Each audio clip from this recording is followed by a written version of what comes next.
Hey boys, welcome back to some more Nrl Supercoach 2023 season, and it's going to be the round 24 review, which it was honestly another week where we went fine. Like the scores have just been we really just cannot get on any sort of roll. We can't find any momentum going into the final rounds of the season. You know, we can't complain, 1,222 points. We did drop a few spots. We dropped 85 ranking spots to 575. Still well within the top 1,000. But yeah, it was another week where after the rounds, I was like, okay, we might move up a couple of spots. We might move down a couple of spots. We can't quite get there. I feel like the team is so close to banging out a big one, but we'll see. The sit starts were not in our favor this week again, which quite a few of the players were fairly like for like. A lot of people sat some high scoring players. It was just sort of the way the week was. And also just not having like it's getting a little, I gotta be honest, it's tilting me a little bit, just with like every player that I don't have just continues to score tries. Like people that were able to get Tino in their team last week fucking scored a try. Adam Nrl Blake, he was still on for a big score, but fucking Johnson on top of it he was on for a pretty mediocre score. The last couple of fucking minutes of the game, Johnson puts Nrl Blake over. Dane Gagai continuing to kill it when we brought in Marju over Gagai, basically going for the safe option, but it turns out going with the pot of Gagai would have worked out far better. But I mean that's the risk. That's the risk we didn't take, and it didn't pay off at the moment. So we'll look at the team. Fine-tuned. I'm still happy. I'm still overall happy, but we'll go through it here. So dummy halves, Harry Grant, 110. I mean he's done a pretty good job. 110 points. He actually I actually wasn't. I didn't see the start of this game. And I didn't actually realize the late mail that he started off the bench. It wouldn't have changed my decision because obviously I already had Cook as a reserve in my team, and he played the game like earlier in the week, so I couldn't have changed anyway. But honestly, I wasn't that displeased that Harry Grant came off the bench. He just sort of, a bit of the sting went out of the game nice and early, and it allowed Grant to run a bit more freely, I think. So, I don't know, going forward, he's not going to score 100 points coming off the bench every week, but I think Bellamy just giving him a little bit of a rest. It's good signs going late in the season that he's probably not going to actually have a spell, like a full match off. Like they don't really have the backup to cover him. Although Garlick's he's not the worst, or even a Wishart at a pinch. But the fact that Bellamy looks like he's given him some time in a game off early, probably good signs he'll play the rest of the season, I would suspect. Damien Cook, we ended up playing as a reserve, 45 points. It's fine. It was going to be, so it was sort of out of this game if Ty Munro got into the starting team for the Rabbits. I was going to play Munro over Cook, but Munro didn't end up playing, so I ended up playing Cook, which, I was still confident he would score 40 to 50, which he did. I was just hoping. I was just fucking hoping that this week I played him, he could actually get some attacking stats, but he did not, unfortunately. He looked pretty good at times, but just really lacking the Cook of a couple of years ago, if we're being honest. The front row, Joe Tarpany, 45, very underwhelming, and I mean Corey Horsburgh punching out 58. I can't be too disappointed with that. The front row is where we lost a lot of points though, because Payne Haas, granted, didn't score many. I think he scored 60 odd, but for Nrl Blake 100, Tino 100. Who else is popular? Fucking Tohu Harris. who people would probably play in the front row, 87. It hurts. It hurts a lot. I'm curious, actually, Tarpany didn't have a very... Usually his first, like, opening spell, he plays pretty decent minutes. He's on, like, 30, 40 points, but he was on pretty low points in this one. He played 52 minutes, dude. I mean, the Storm, I guess, just fucking destroyed the Raiders. So I don't know. I'm hoping Stewart just gave Tarpany a bit of a spell this week, and surely just play him bigger minutes, man. He can play big minutes, and he is your best forward by far in the team. Him and Horsburgh. Just play them fucking bigger minutes, you damn goose. But it is what it is. It's fine. 45-58. We did lose points there. The back row, we also lost some points here. So Dave Fafita, 68. You know, that's good. I mean, most people have Fafita anyway. Bryce Cartwright, only 37 points, unfortunately. And Britton Nickera, 70 points. Johnny Bateman punched out fucking 75. I don't know where they... honestly, I wasn't watching this game too closely. I don't know if did he score a try or something? I don't know. I know his base stats are pretty good, but yeah, I mean, I wasn't really tossing up playing Bateman. But you know, scored 75, which is good. Tohu Harris, fucking, like we said, 87. Oh man, I mean, two fucking weeks in a row he scored tries. That is insane. I mean, Harris is not necessarily like a forward that doesn't score tries in the year. Like he is a try scorer, but not prolific. He's more of a link man to get a couple of tries here and there. He gets 2 in a row, man. 2 in a row. There is no fucking shot I'm playing him this week. There is no shot I'm playing him this week. And again, it could come back to bite me in the ass, but surely... Surely there's a 50-pointer coming around the corner for Harris. But the people that played him, once again, get very nice points there with Harris. Pia Cora, unfortunately, with 12 points. It doesn't affect this week. And like I said, he's got the bye this week as well. So it's not that bad. Hopefully he's still got a pretty low break even, because like I said, it's still... It depends what happens, because we could trade him out in round 26 if, again, he'll be a loop, bit of a nightmare now, and if he's going to lose cash, we could trade him out in round 26, because obviously we'll have a fair few Rabbitohs out as well, or we just hold him for that week. If he loses cash, it's fine. It is what it is. And we just hold that trade for round 27 and hope that there's one big resting that we can use the trade for. But I don't know. We'll toss that up in round 26, I would say. The halves, Hines, Cleary, both 50s. I mean, not great. None of the halves went overly good. I think Hughes was the best of the halves. Well, actually, fucking Drew Hutchison, I think, was the best of the halfbacks. But out of noted guys, I think Hughes was the top. I know Mose has obviously had a shocker with that cheekbone injury. Johnson, I don't know what Johnson ended up with. I think he got like 70 odd, which again is annoying. He got that like final try assist, but yeah, not too many discrepancies in the halves, I guess. It's just, yeah, I mean, saying like this, right? Like getting Cleary in early, he's gone good. Like he had like 2 back-to-back tons, basically, I think. He's had some really good scores, but he hasn't gone that massive score that sort of screwed people that weren't able to get in Cleary. But yeah, you know, that's how it goes. That's how it goes. Kalen Ponga with a 77 and Cody Walker with an 81. So finally, Cody fucking Walker scored some okay points. Good to see. Kalen Ponga was obviously very, very heavily captained, and it was so going into that final game, as you can see, I did not captain Kalen Ponga. He was the make or break. It was basically, if Ponga fucking went huge, 120 plus basically, I would have had an absolute shocking week because so many people captained Ponga.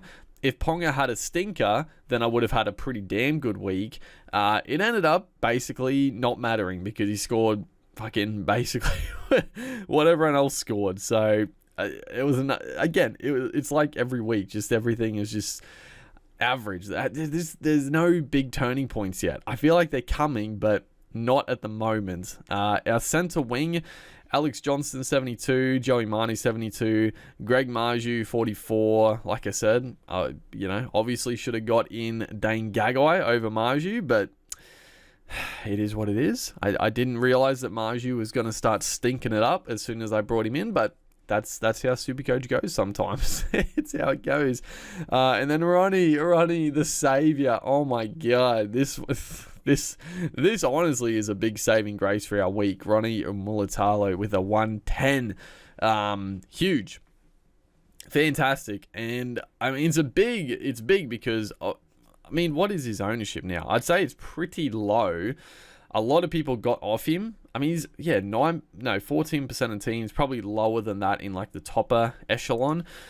And I don't fault people for getting rid of Mulatalo, but for one, his value was so low. It just wasn't like, I don't know. For me personally, I was never really looking to trade out Mulatalo. I thought when he's back for good matchups, I'll play him because he's still he's still up there as potentially one of the best centre wing for the run home. He's still averaging 63, which is pretty good. And he's got that high scoring game ability. The Sharks have been off, but hopefully they can finish strong and reward the holders, I guess. I was always going to play him this week against the who'd they play? The Titans. It was a very easy week to play him for sure. And 110 points, you love to see it.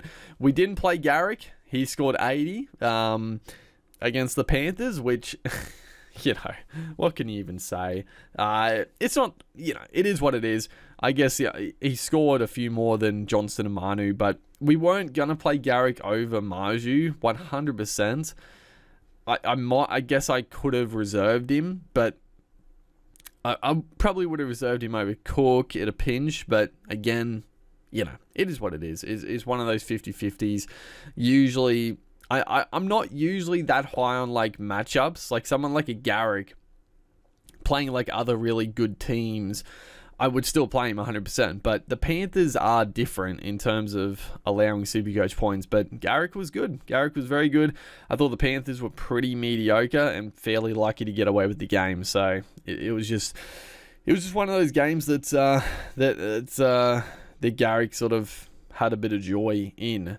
And the annoying part is that I saw quite a few people on like Twitter saying that their lack of centre wing depth, like they had to play Garrick. And I was just thinking to myself, like, how the fuck do you have low centre wing depth in your team at this time of the year? Like, I honestly don't understand it. Like, I don't know how people don't have like 6 genuine guns in their centre wing. Like, we obviously only have 5 at the moment with Clockstad being out, but you throw in Clockstad and even Ty Munro, if he's playing, like that's 7 choices every week, but somehow people only had like 4 to play. I don't know. I guess they had Munro, Clockstad, and maybe,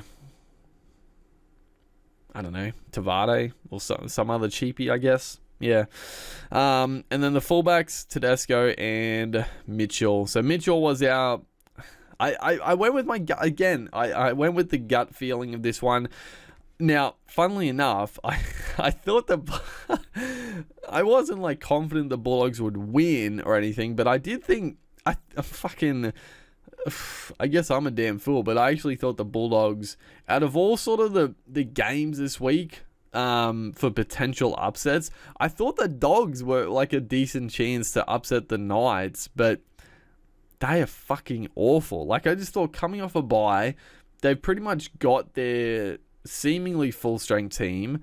I thought they would be okay, but no, the Knights just pumped them, but thankfully Ponga only got 77 points. Now, we did get a 10-15 minute spell, which was beautiful. I don't necessarily think he was going to score that many more points in the final 10. It was sort of, the Knights sort of, yeah, they're a bit scrappy in the final 10 or so. But again, like if Ponga was out there, maybe he could have easily jagged a try or a try assist, get up to 100. So I was definitely relieved that he went off, and scoring 77. Like I said, it didn't, at the end of the day, it didn't make a difference if we went Ponga or Mitchell. But my gut instinct was that Mitchell, I I feel like he's close to going massive, and I thought this was the week to do it.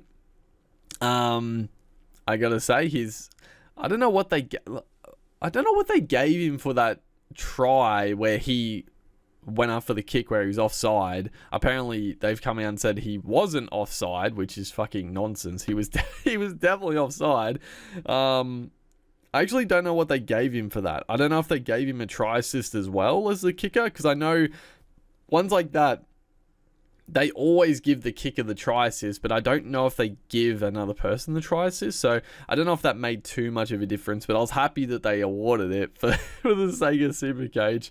But yeah, that's how the week went. Just really, the score is fine. Like over 1,200 in like most fucking Supercoach years, you're like, that's great. That's a fantastic score, but it's just very mediocre for what can happen. So yeah, you know, a bit of a frustrating week once again. So moving on to this week, the team on the bye is the Broncos. So for people that are watching that maybe haven't kept up to date, I feel like if you're still watching, you're pretty keen on the buys. You have your head in the game for the buys. But Broncos this week, Rabbitohs next week, and then the Parramatta Eels in round 27, the final round of Supercoach. So for me, Broncos this week is fine. Piakora, I'm honestly happy he's on a bye. Reece Walsh he's not very popular, but he's definitely a decent popular option. So people with him could struggle a bit. Payne Haas in the front row could cause some issues for people, but that's pretty much it. I mean, a few people probably have Carrigan, who's been killing it, but not too many else you would think. The next week for Rabbits, so we got a lot of Rabbits. We got Mitchell, who obviously Tedesco can cover, but it obviously means we're going to be down a fullback, which is not ideal, but it is what it is.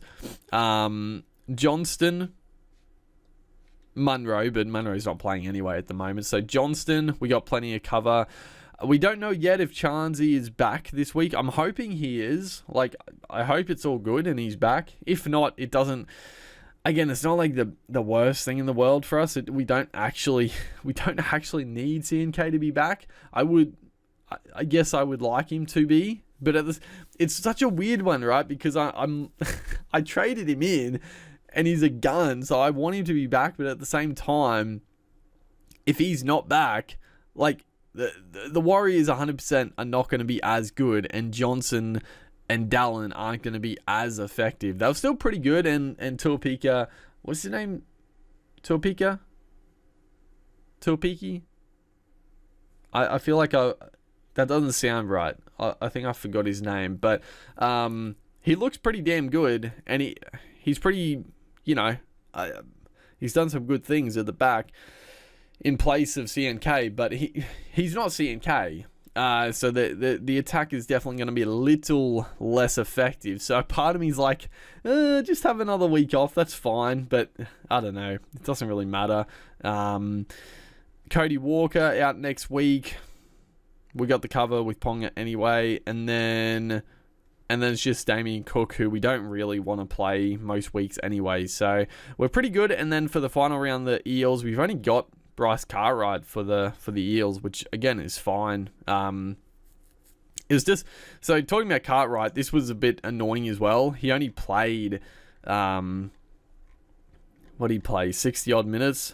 Yeah, 68 minutes. I think, again, I'm hoping Brad Arthur just was like, okay, Cartwright's been really good for us, we're getting pumped here, just give him a bit of an early spell, freshen him up a bit, hopefully. Fucking, I hope. Brad Arthur better not play fucking silly buggers the rest of the season and give Cartwright like 60 minutes and take him off and shit like that. Just play him for 80 minutes if the game is like there. Yeah, I'm hoping so. Because I'd probably... Well, it doesn't matter too much. Like, the Roosters this week, I'll probably play him. I don't know. I mean, do I play Cartwright? The fact that Moses is out... Like, Moses was giving him such good service.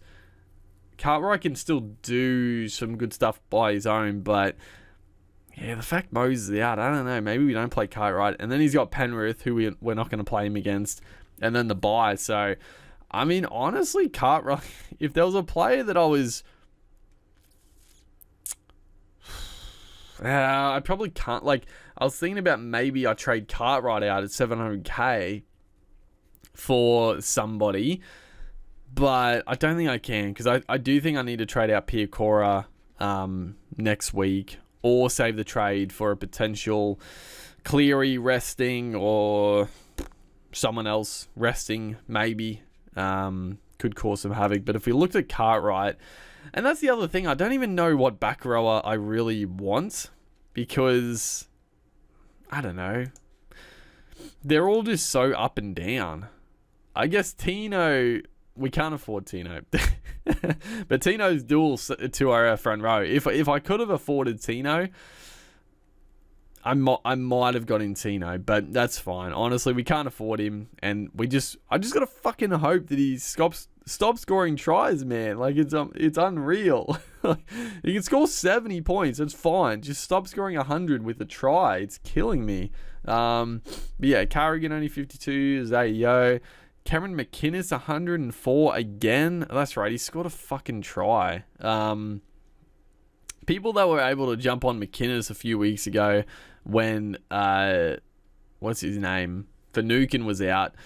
I really wanted to, but I didn't have the trades at the time or a player to trade out, but he's just gone bonkers. Jermaine Hopgood, like 41 points. I mean, you know, it's sort of nice because Cartwright only 37, Hopgood 41. I mean, Nanai coming back could be decent pod. Olakwatu 58. Cameron Murray only 48. Kurt Capel 126. 3.1% of people have Capel. What the fuck? Nat Butcher, fucking Ryan Madison only 39. So yeah, you're hoping you didn't have many Eels players last week. That is for sure. But yeah, I don't know. There's no real fucking there's no real back rolls I'm that keen on. Who was? I've got to go back and watch my video, or someone can leave a comment. Who was I looking at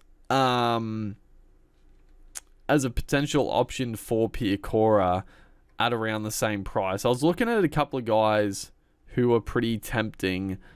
Fuck, dude, Ellie Katoa finally back, and he looks so damn good, but I can't go back to him. Who was I looking at? One of them was Connolly Lemuelu, who unfortunately copped another head knock. Another head knock for Connolly Lemuelu, who I guess in a couple of weeks, with another head knock and another low score, he could be a decent price to get in for Piakora if there's no other restings. Who else is there?